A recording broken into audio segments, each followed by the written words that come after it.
Bueno, perdón por la interrupción, pero me entró una llamada y como mi cuenta de Skype está vinculada al celular, se cortó la, lo que veníamos diciendo hace un momento. Entonces, vamos a retomarlo aquí y sin mayor preámbulo, vuelvo a compartir la diapositiva sobre la que estábamos disertando. Entonces, decía hace un momento que la iglesia entendida como columna y baluarte de la verdad significa que la iglesia sostiene la verdad del evangelio y defiende esa misma verdad. Ajá. Y aquí yo, al menos, veo una clara influencia del estoicismo, ¿sí? Entonces vean que sí es posible tender puentes entre la filosofía estoica y el, eh, y el cristianismo en la vertiente paulina. Más adelante vamos a ver otra influencia quizá más sobresaliente que esta en otra de las grandes corrientes teológicas del Nuevo Testamento. Entonces, para los estoicos, el mundo era explicado ya de una manera racional, ¿sí? Y allí tenemos una pintura de la Edad Media, un grabado de la Edad Media, noten, eh, los, los límites del universo, ¿no? De lo que entonces era considerado el universum. Allí está el sol, la luna, las estrellas, la naturaleza, ¿sí? Que eso es el ámbito justamente de la fisis, y ese hombre que se aventura a romper ese límite de la naturaleza y adentrarse, por así decirlo, a un mundo desconocido. Pero noten que ese ser humano está tirado, está caído, tiene un báculo y es como si hubiera tropezado con esa otra realidad ajena a la realidad precedente. Es como si hubiera caído allí, no lo estaba buscando, parece que tropezó y desde luego va a tientas, ¿no? ¿Sí? Ahí está también ese grabado Urbi et Orbi que se utiliza actualmente. La Iglesia Católica sigue utilizando ese Urbi et Orbi en latín para para anunciar algo a todo el mundo conocido. Uh -huh. Entonces, vean cómo allí encontramos cómo se franquea ese límite. Ese urbi et orbi en latín significa literalmente a la ciudad de Roma y al mundo. De ahí viene nuestra palabra urbanidad, urbano, que es lo referente a la ciudad, y el orbi, el mundo. Entonces, por eso cuando se proclama un nuevo papa, esa proclamación se hace urbi et orbi, como el papa es el obispo de Roma, se le anuncia a la ciudad de Roma y al mundo cristiano, católico, romano, que ha sido electo un nuevo papa. Entonces, para los estoicos, el universo va a ser explicado de manera racional. a la base o en la base de su armónica sistematización de las disciplinas y estudios a los que prestaron atención estaba su convencimiento de que el universo puede explicarse de manera racional, puesto que es una estructura que está organizada racionalmente.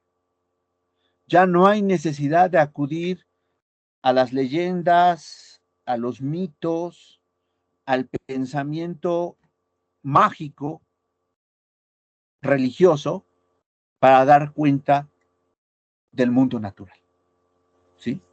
Entonces, en este sentido, allí aparece también o se sigue desarrollando una idea del mundo, de la naturaleza, pero a partir de la razón, a partir de la potencia de la mente humana. Por eso ese hombre no estaba buscando ese mundo ajeno, ese mundo desconocido. Cayó en él, se tropezó de repente. Entonces, entramos en la concepción del logos estoico,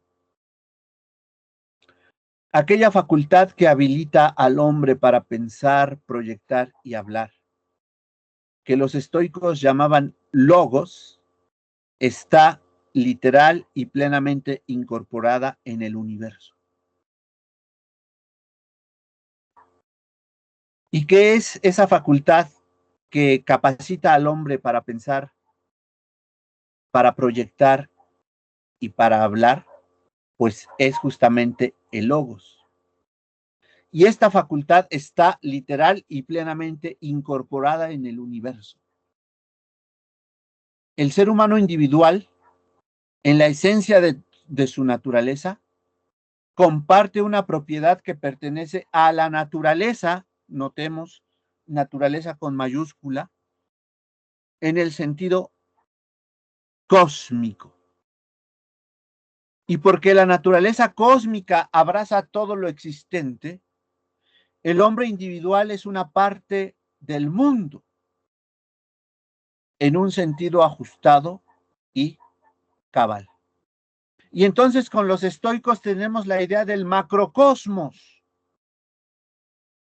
que es esa naturaleza con mayúsculas, y la idea del microcosmos, que es la naturaleza humana. Hay una incorporación de la naturaleza individual en la naturaleza cósmica. Sucesos cósmicos y acciones humanas no son, por tanto, aconteceres de dos órdenes completamente diferentes. En último análisis, unos y otros son igualmente consecuencia de una cosa, el logos. Lo que anima a la naturaleza cósmica y lo que anima a la naturaleza individual del ser humano es el logos. Y no solo lo que lo anima, lo que lo une. Por eso, la materia del filósofo es la razón. Como testimonia Epicteto, bajo la autoridad de Zenón, dice Epicteto: ¿qué es entonces materia del filósofo? ¿La capa? No, sino la razón. ¿Cuál es su fin? ¿Acaso llevar capa? No, sino usar correctamente de su razón, logoi. ¿Cuáles son sus reglas? ¿Son las que conciernen a la manera de llevar una larga barba y una tupida cabellera? No, sino mejor las que indica Zenón. Conocer los elementos de la razón, logoi, lo que es cada uno en particular, cómo se ajustan unos con otros y todo lo que se siga de ellos. Es decir, lo que debe animar a un filósofo es la razón, no es el vestir, no es el comer, no son las apariencias, llevar una larga barba y una tupida cabellera. Llevando esto al terreno de la teología, al terreno de la pastoral, ¿qué es lo central para la iglesia? El logos. ¿Qué es lo central en el ministerio de un pastor? La proclamación de ese logos.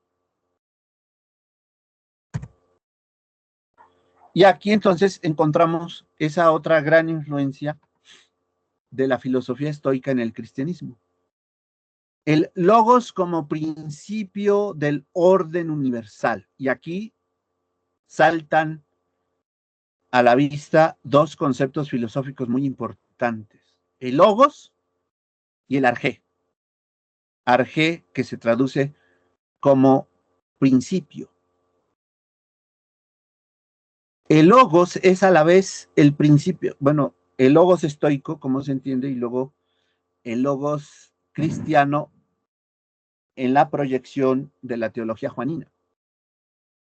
El logos estoico es a la vez el principio.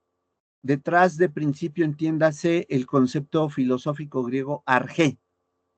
El logos es a la vez el principio del orden universal, de la naturaleza cósmica, que se manifiesta en la simpatía y el acuerdo de todas las cosas entre sí y la fuerza que produce la unidad de cada sustancia real.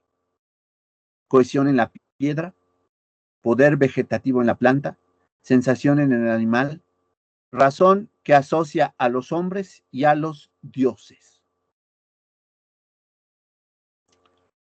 Podemos ahora, desde el logos cristiano, entender mejor aquel magistral texto de la teología juanina, tal como se abre el Evangelio de Juan 1:1, que no solo retoma lo griego, sino también retoma lo semítico, por lo que vamos a decir a continuación.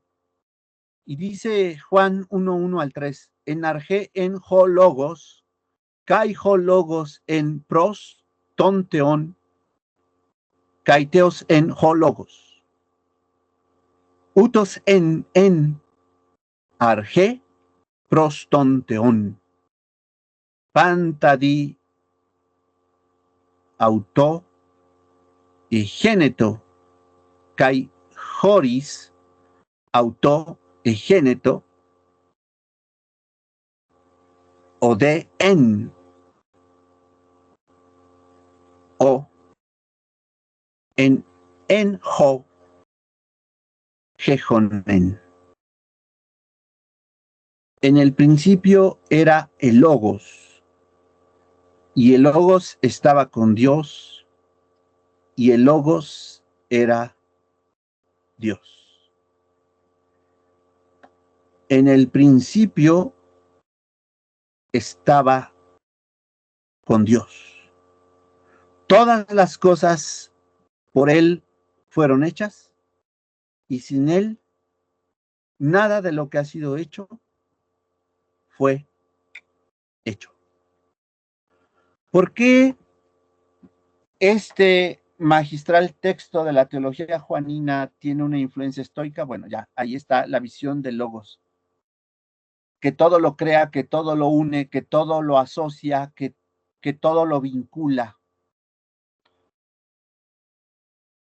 Pero en arge, en ho logos, en el principio era el logos, era la palabra. Encontramos aquí ya una intelección de Génesis 1. En el principio creó Dios. Bereshit bara Elohim. En el principio creó Dios. Y aquí encontramos esa recuperación cuando dice en arge en hólogos. En el principio era la palabra. Y la palabra era con Dios y la palabra era Dios. Y en el principio estaba con Dios. Esta es una relectura de Génesis 1, de la teología de la creación. Todas las cosas por Él fueron hechas. Y si nosotros vamos a Génesis 1, Dios creó todas las cosas con su palabra. Entonces dijo Dios, sea la luz, y fue la luz. Entonces dijo Dios, haya dos lumbreras, la lumbrera mayor y la lumbrera menor. Entonces dijo Dios, haya una expansión sobre las aguas de arriba y sobre las aguas debajo de los cielos. Dios crea todo.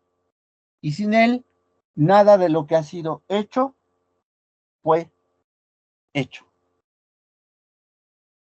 Ahí encontramos entonces en Juan 1 al 3 una síntesis no solo de la teología de la creación en el Antiguo Testamento, sino también de la visión presocrática de Logos como principio, como arjé, como principio rector y universal, sino también encontramos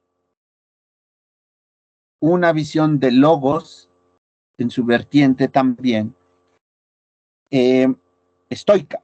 Por eso decíamos, los estoicos incorporan la rica, la larga, la abundante, la sustanciosa tradición griega y la incorporan justamente a su propio desarrollo de la filosofía.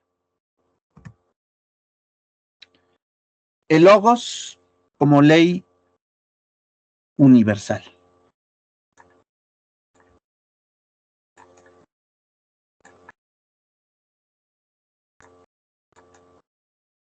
El logos es la ley del universo, la ley de las ciudades y la ley moral, es decir, la ley que rige la conducta humana. Como ley del universo es tanto destino como providencia. Destino, es decir, principio que asigna a cada ser y a cada suceso su lugar. Vean si no la teología cristiana retoma esta idea de logos como ley universal en la doctrina de la soberanía de Dios.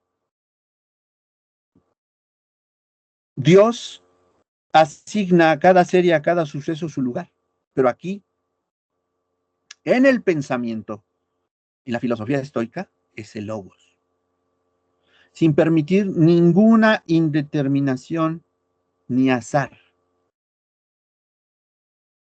Esta también es una visión de la idea de Dios que desarrolló el cristianismo. A Dios no le sorprende nada. Como dijo también Albert Einstein, Dios no juega a los dados, incluso en el más pequeño de los detalles. Todos los cabellos de vuestra cabeza están contados. La idea de que no puede caer una hoja de un árbol si no es la voluntad de Dios, pues no está en el Evangelio, sino en el Quijote. Pero, desde luego, está en consonancia con el Evangelio, con la idea de que Dios tiene control de todas las cosas. También, el logos como ley del universo es providencia, es decir, potencia inteligente y buena que ha creado todas las cosas con miras a los seres razonables. ¿Y quiénes son esos seres razonables? Sobre todo, los humanos. El logos también, como ley de las ciudades, es la que innata en la naturaleza humana ordena lo que hay que hacer y prohíbe lo contrario. ¿Sí? El logos también como norma. Ley moral es, en el sabio, consentimiento al orden mismo que ha creado. Dirige cómo ha de vivirse.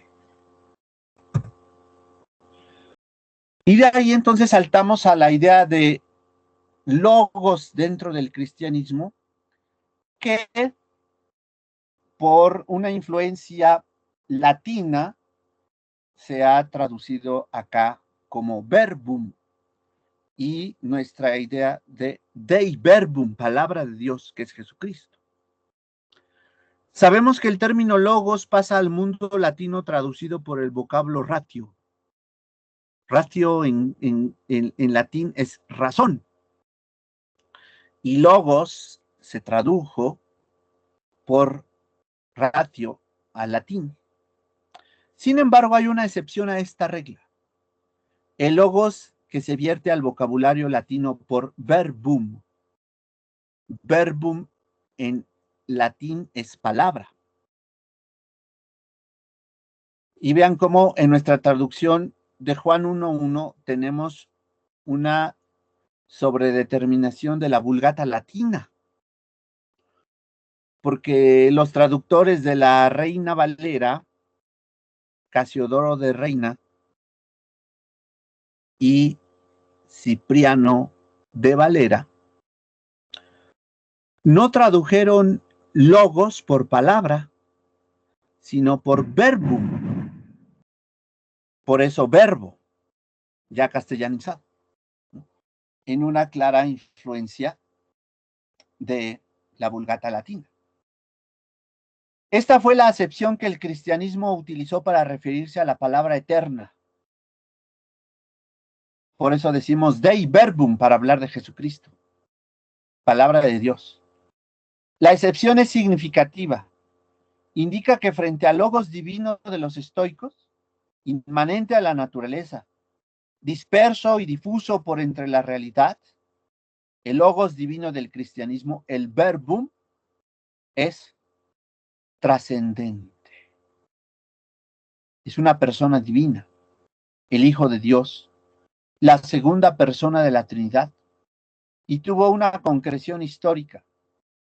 La palabra de Dios aparece viva entre los hombres, se encarna, se hace sarx, toma la misma figura de aquellos que viene a visitar, se hace uno con los hombres. Es Jesucristo, Dios y hombre. ¿Sí? Entonces, el verbum cristiano es el es y no es el logos de la filosofía griega. Más adelante vamos a ver por qué es y no es. Para ponernos también filosóficos, para ponernos en sintonía con la filosofía heraclitiana, la filosofía de Heráclito, de que no podemos bañarnos dos veces en el mismo río.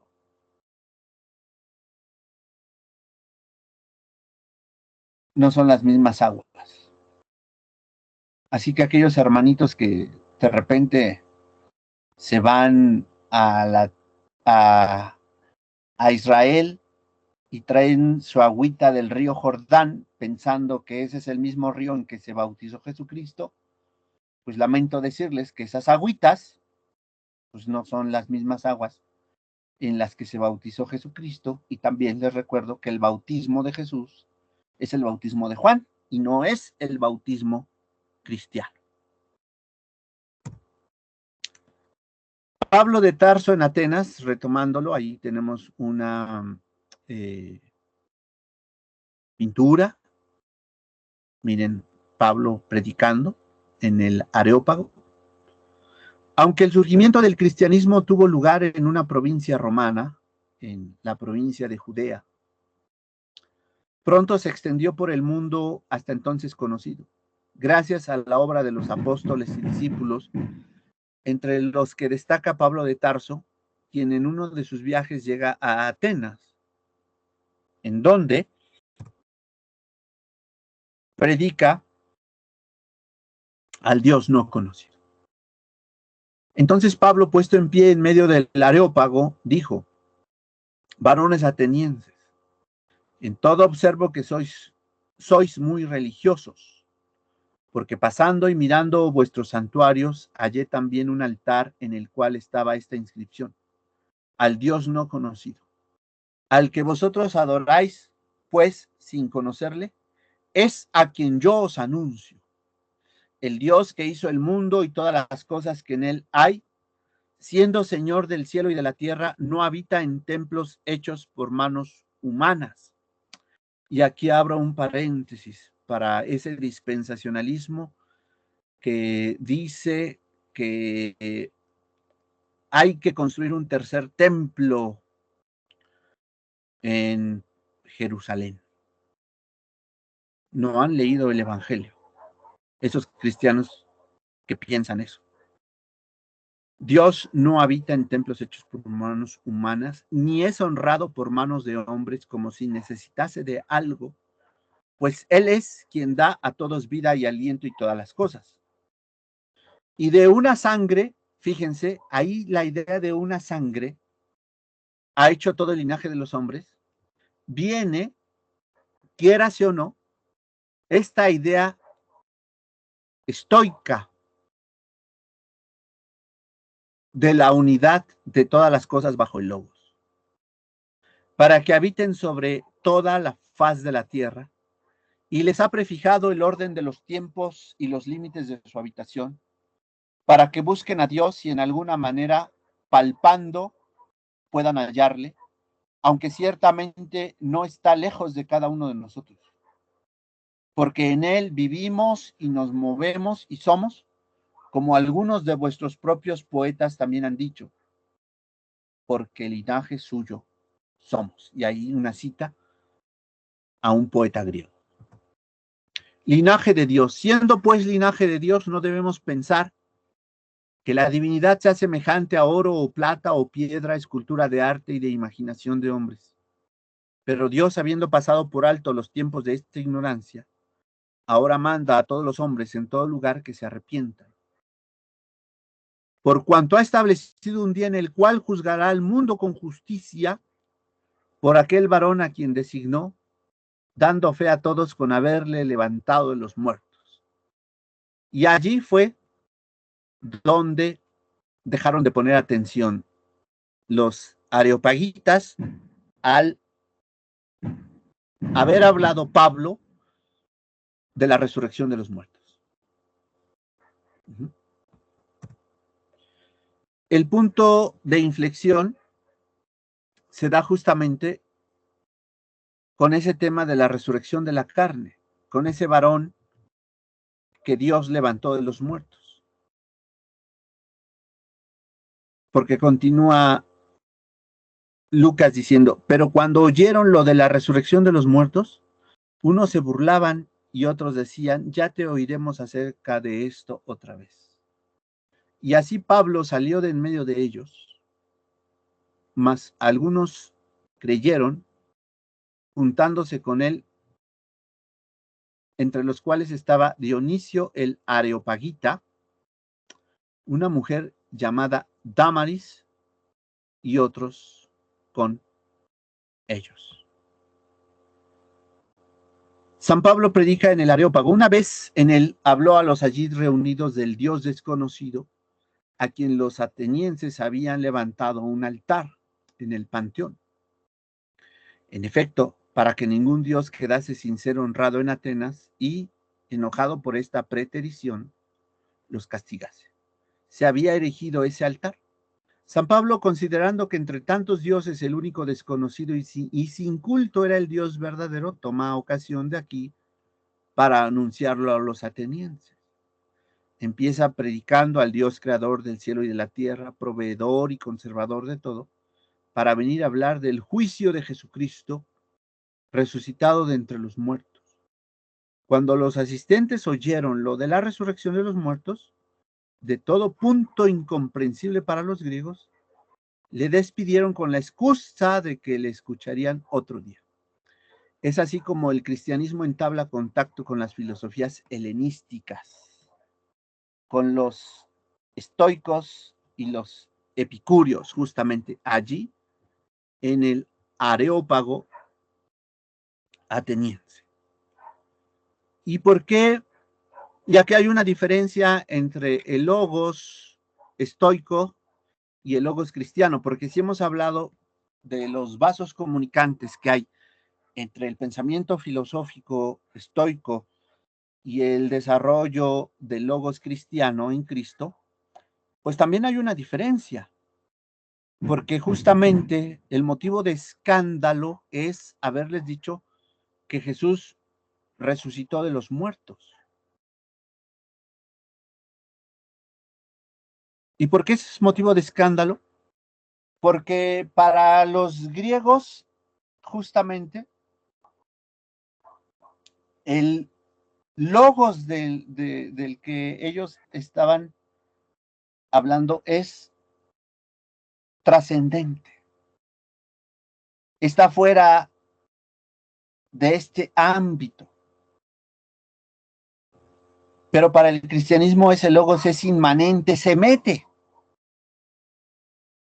a este mundo, a este ámbito, se involucra. Por eso la doctrina de la encarnación no nos dice que en Jesucristo los seres humanos nos hayamos hecho dioses.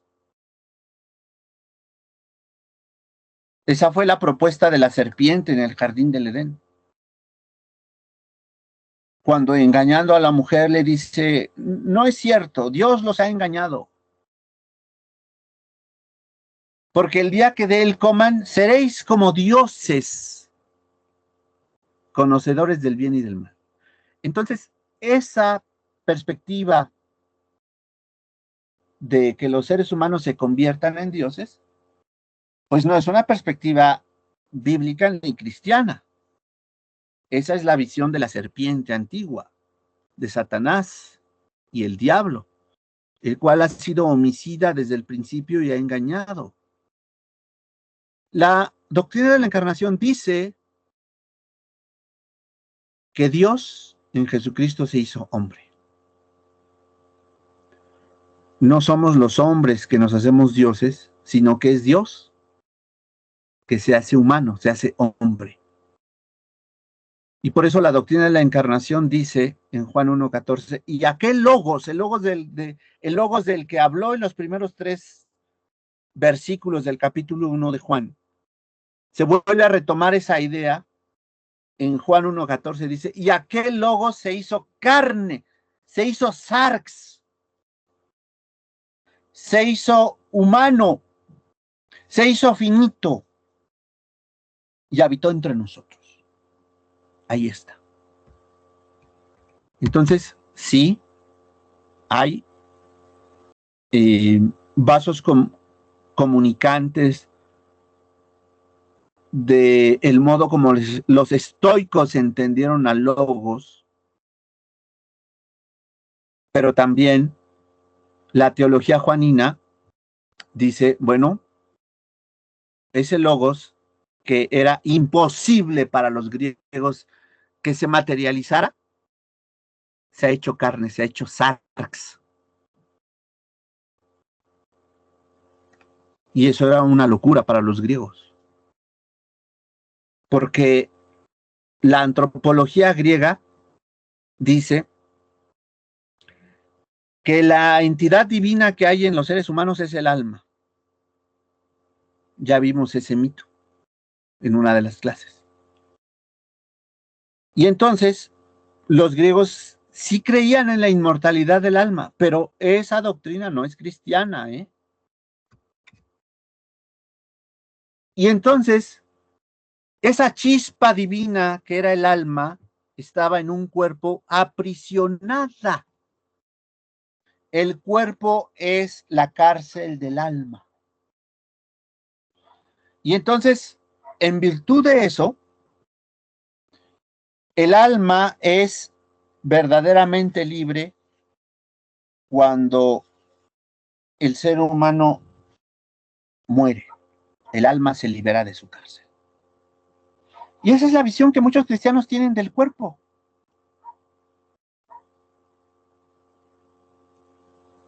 Como si el cuerpo fuera un mero desecho biológico. Desde luego lo es. El cuerpo es un desecho biológico. Pero ninguno de nosotros tira un cuerpo humano como tiramos el cuerpo de una rata o de un perro. Un perro callejero que murió en, en la calle, ahí se queda. Nadie lo levanta. Ese cuerpo se queda ahí. Igual el de una rata, el de un insecto. Pero los seres humanos, un cuerpo atropellado, un cuerpo que aparece en la calle, tiene que levantarse, tiene que sepultarse. Sí, el cuerpo biológicamente hablando es un desecho, pero no nos deshacemos de él, como nos deshacemos de otros desechos biológicos.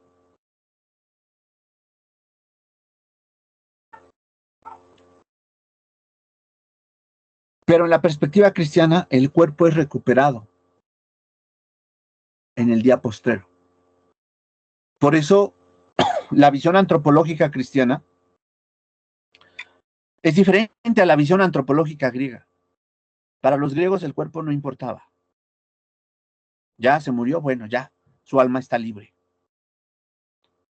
Y está la idea también de la transmigración de las almas, puede acontecer en otro cuerpo, no necesariamente humano. Desde luego eso tampoco es cristiano. Pero el cristianismo habla de la resurrección de la carne. El credo de los apóstoles dice, creo en la resurrección de la carne, la vida perdurable. Es decir, la vida eterna es con el cuerpo resucitado de los creyentes. Y la base de la resurrección de los creyentes es la resurrección de Cristo. Por eso, estas dos ideas de que el Logos se hizo carne chocan con el pensamiento filosófico griego.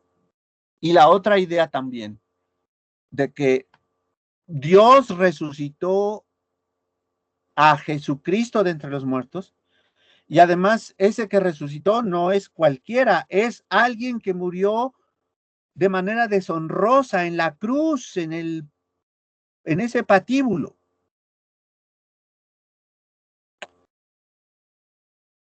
Por eso cuando Pablo habló de la resurrección de Jesucristo, ahí dije, no, hasta aquí te escuchamos, aquí ya no podemos seguir contigo. Entonces sí, hay elementos de la filosofía griega que el cristianismo incorpora, pero no los copia y los calca nada más así, no, no, no. Pasan por el tamiz de Jesucristo. Jesucristo no solo es la clave para interpretar las escrituras del Antiguo Testamento.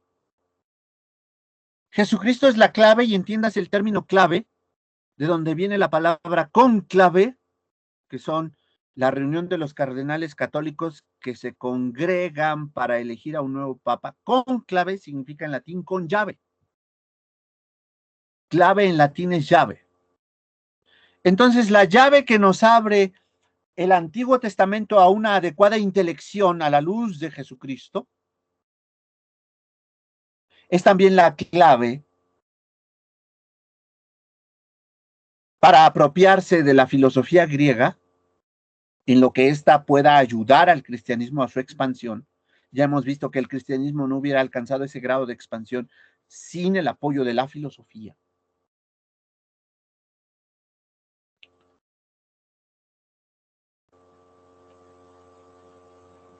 Pero debe pasar por ese matiz, por esa aduana,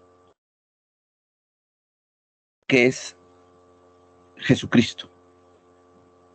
Por eso Juan, desde luego, está hablando en el capítulo 1 de Juan de esas dos grandes palabras dentro del pensamiento filosófico griego, logos y argé.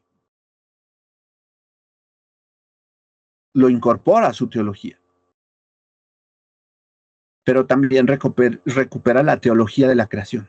Todas las cosas por él fueron hechas y sin él nada de lo que ha sido hecho fue hecho. El areópago, un paréntesis para decir qué es el areópago. El areópago o colina de Ares ¿sí? Areópago viene de Ares. Es un monte situado al oeste de la Acrópolis de Atenas, sede del consejo que allí se reunió desde el 480 a.C. hasta el 425 después de Cristo. Es decir, el Areópago funcionó por alrededor de 900 años. La colina del Areópago, geológicamente, es un enorme monolito de mármol gris azulado, veteado de rojo. Mide 115 metros de altura y domina el Ágora, la plaza central de Atenas. En la cima y en las laderas se observaban cortes en la roca, formando plataformas, que son los únicos restos de antiguos edificios.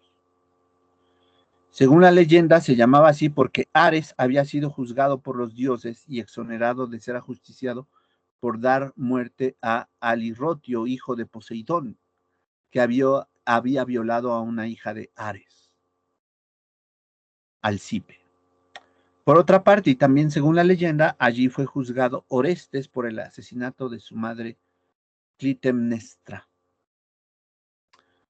Entonces, ese era el Areópago. El pensamiento griego habría logrado despegarse del mito y apoyar la ciencia y la filosofía en el logos. Así se constituyen los sistemas de Platón y Aristóteles. Y por otra parte, la filosofía helenística, heredera de la tradición socrática, sostiene que la conducta ética del hombre depende de su conocimiento. Hay en ello un claro intelectualismo que proclama la autonomía de la razón. Sin embargo, el periodo helenístico y el mundo romano conocen el auge de las tendencias religiosas místicas que el neopitagorismo, la filosofía judeo-helenística que nació en Alejandría, y el neoplatonismo no pudieron contrarrestar. Cuando la manifestación religiosa toma el cuño cristiano, el pensamiento estoico de un estado mundial en el que todos los hombres son ciudadanos de un universo único, se traduce en la forma de una iglesia cristiana universal que une a todos en la fe que predica y se preocupa por la salvación del alma. Y la salvación del alma, como he señalado, es un pensamiento ajeno al pensamiento bíblico. Nosotros no hablamos de almas como los griegos, sino de cuerpos. Es la salvación del ser humano todo, no de una parte de él. Retomando a Javieri, que fue una de nuestras primeras, a Javier Zubiri, que fue una de nuestras primeras lecturas, recordándolo, este filósofo español nos decía que el cristianismo aporta algunas ideas fundamentales. Él mencionaba la de un mundo espiritual y trascendente. A ella además hay que añadir la explicación del acontecimiento histórico central de la religión cristiana, que significa la presencia de Dios en el mundo bajo figura humana, la encarnación del Verbo. Para ello echará mano del concepto griego de logos, dándole continuidad al drama de la razón. Por ello, se ha escrito que después de la teologización estoica del logos,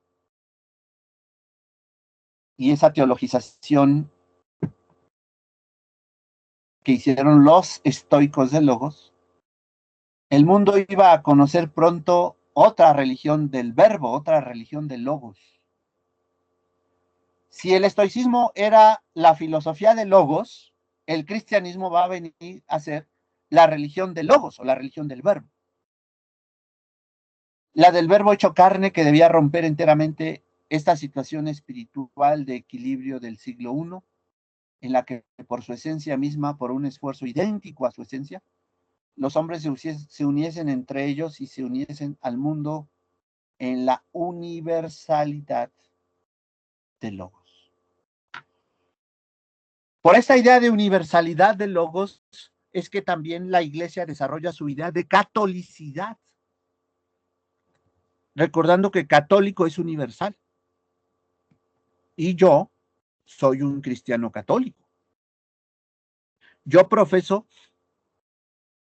una fe católica, es decir, una fe en la universalidad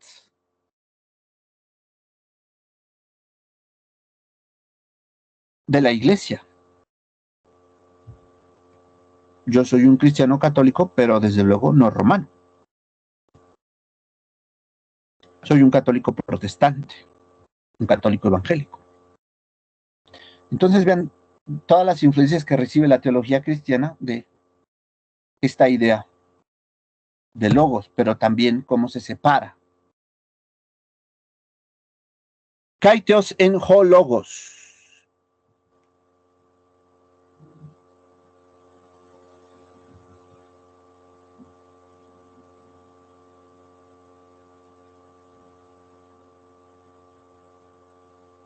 Ningún pasaje más esclarecedor al respecto que el inicio del Evangelio de San Juan. En el principio existía la palabra y la palabra estaba junto a Dios y la palabra era Dios. Kaiteos en ho logos. Y la palabra era Dios. Aquí el término palabra, traducción del latino verbum, a su vez versión del vocablo griego logos, se inserta en la tradición griega que concede a logos la significación de palabra y que ya apareciera en algún otro momento de esta ruta por el logos. Pero adquiere un valor original al unir la significación estoica de razón divina, atribuyendo a verbum la divinidad, kaiteos en ho logos. Ese Dios, palabra, es el que se encarna según la secuencia evangélica. Y la palabra se hizo carne y habitó entre nosotros, Juan 1:14. Y para quien su nombre es el de Verbo, conforme a la afirmación de Tomás de Aquino. Verbo es el nombre propio del Hijo. Por eso hablamos del Verbo de Dios. Y ya es un clásico de la teología. Decir el Verbo es hacer referencia a la segunda persona de la Trinidad. El Padre, el Verbo y el Espíritu.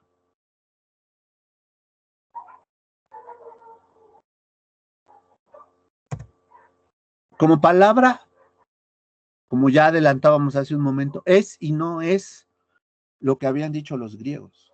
Es decir, junto a la confluencia que en la concepción cristiana del logos se produce del pensamiento griego y de la tradición judeo-alejandrina, se dan igualmente no insignificantes oposiciones entre la concepción griega del logos y la cristiana. Para el griego, el logos es un principio abstracto, ordenador, inmanente, intermediario. Para el cristiano, el logos es una realidad concreta, creadora, trascendente, comunicativa. Ahí hay esas diferencias. La relación del logos griego con Dios puede ser una subordinación.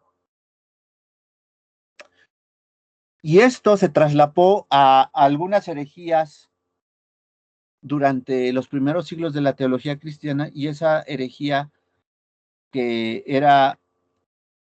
pertenecía a la cristología, es decir, que tenía que ver con el Verbo, con la segunda persona de la Trinidad, se llama subordinacionismo. Justamente cuando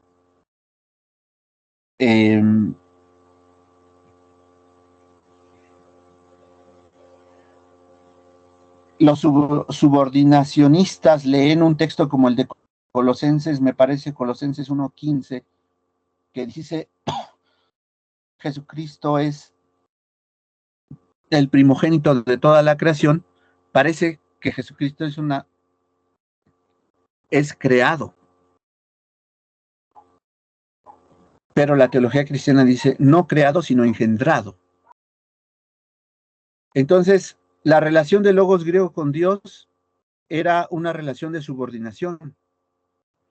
Pero la relación del Hijo con el Padre tiene que ser una de consubstancialidad. El Verbo es consubstancial al Padre, es decir, es igual al Padre. Diríamos nosotros, de la misma sustancia que el Padre. Por eso el Logos como Hijo de Dios y como palabra es y no es al mismo tiempo lo que acerca de él había dicho la filosofía griega.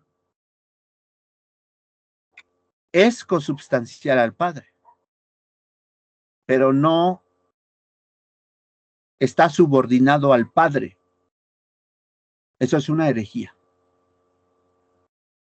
Así que usted debe tener cuidado cuando dice que Jesús, en cuanto ser humano, estaba sometido al Padre. Hay que verificar eso. Por eso el credo niceno constantinopolitano dice de Jesucristo, Dios de Dios, luz de luz, Dios verdadero de Dios verdadero, engendrado, no creado. Los padres de la iglesia utilizaron muchas veces la tradición griega, sobre todo la platónica, en vez de referirse directamente a la doctrina bíblica de la palabra. Llegaron inclusive a utilizar la concepción estoica de logos como razón seminal universal. Si solo lo cristiano es verdadero, notemos esto, entonces la especulación acerca del logos debe excluir cualquier consideración de tipo helénico. Hay así algunas perspectivas fundamentalistas cristianas que hablan de la filosofía pagana, como si la filosofía pagana no hubiera sido utilizada en la antigüedad por los padres de la iglesia para el desarrollo de la teología cristiana. Entonces, si solo lo cristiano es verdadero, entonces la especulación acerca de logos debe excluir cualquier consideración de tipo helénico. Pero si todo lo verdadero es cristiano, entonces la tradición helénica no podrá ser olvidada y tendrá, por el contrario, que ser incorporada a la teología cristiana. Y esa era la postura de Javier Zubiri. Todo lo verdadero es necesariamente cristiano, que es muy diferente a decir que solo lo cristiano es verdadero. Porque si todo lo verdadero es cristiano, entonces hay verdades seminales en otras tradiciones religiosas distintas a la cristiana. Y esta fue la visión que prevaleció. ¿Qué de verdadero hay en el logos presocrático? ¿Qué de verdadero hay en el logos platónico? ¿Qué de verdadero hay en el logos aristotélico? ¿Qué de verdadero hay en el logos estoico? Todo eso que hay de verdadero en ese logos tiene que ser recuperado e incorporado al logos cristiano.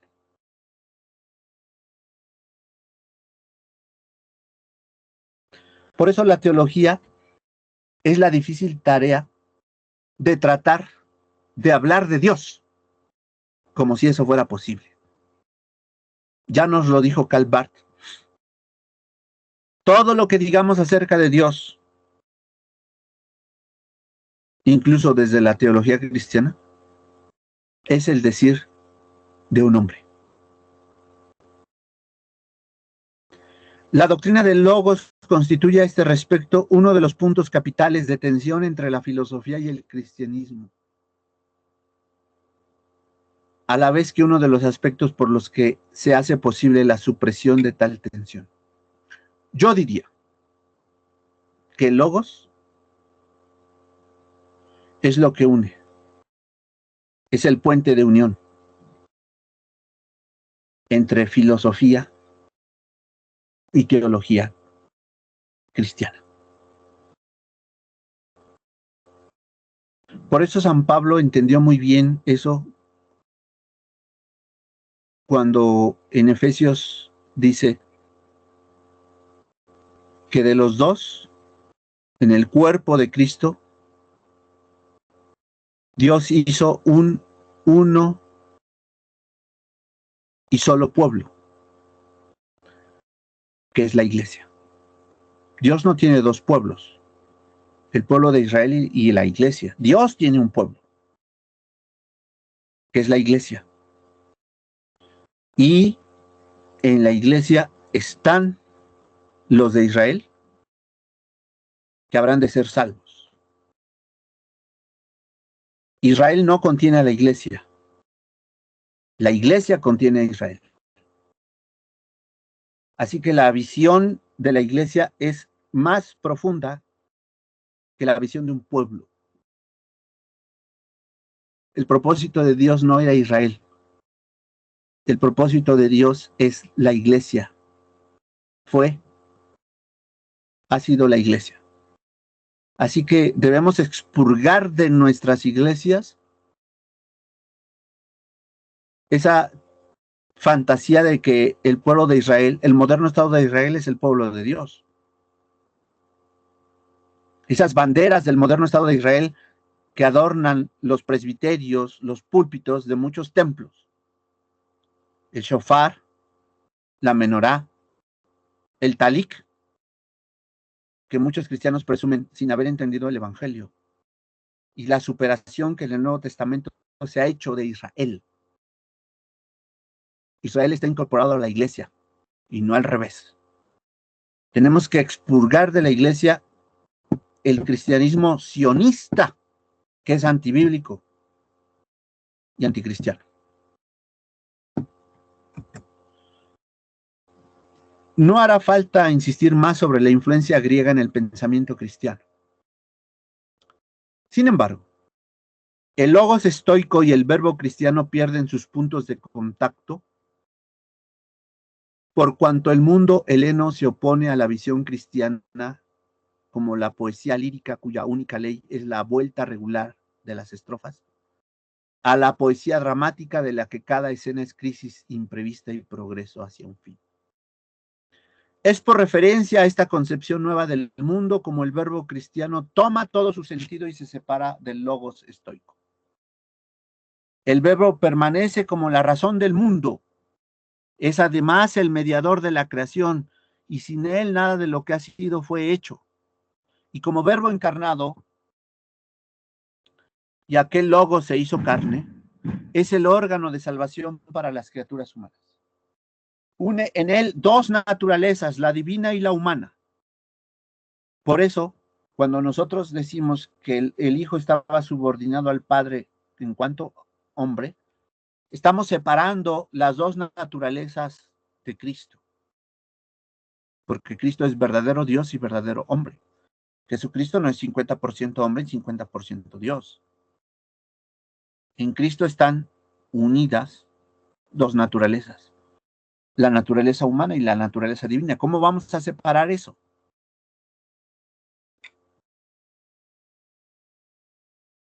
Une en él las dos naturalezas, la divina y la humana, lo que implica que estas dos naturalezas son distintas. Lo son en efecto tan profundamente como el creador de la criatura, pero están unidas en Cristo. Por eso Cristo une todas las cosas y unirá todas las cosas. Y bueno, la bibliografía de esta doble sesión de hoy es ese texto que les dejé leer, Logos estoico y Verbum cristiano, apuntes para una historia de la razón, Anales del Seminario de Metafísica, número 25, 1991, páginas 95 a la 117, editorial Universidad Complutense, Madrid. Bueno,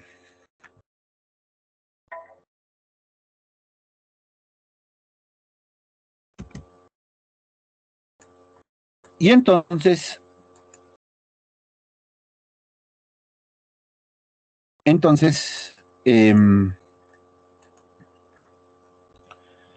recuerden, cualquier duda, cualquier pregunta, cualquier inquietud que haya surgido de esta clase o de clases pasadas, pues háganmela saber a través de mi correo electrónico, que pueden solicitárselo al director, a nuestro hermano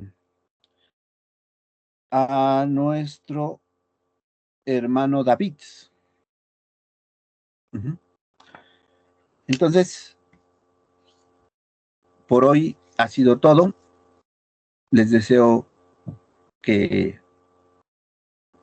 Dios siga bendiciendo sus estudios, su vida, su ministerio, sus familias. Hasta pronto.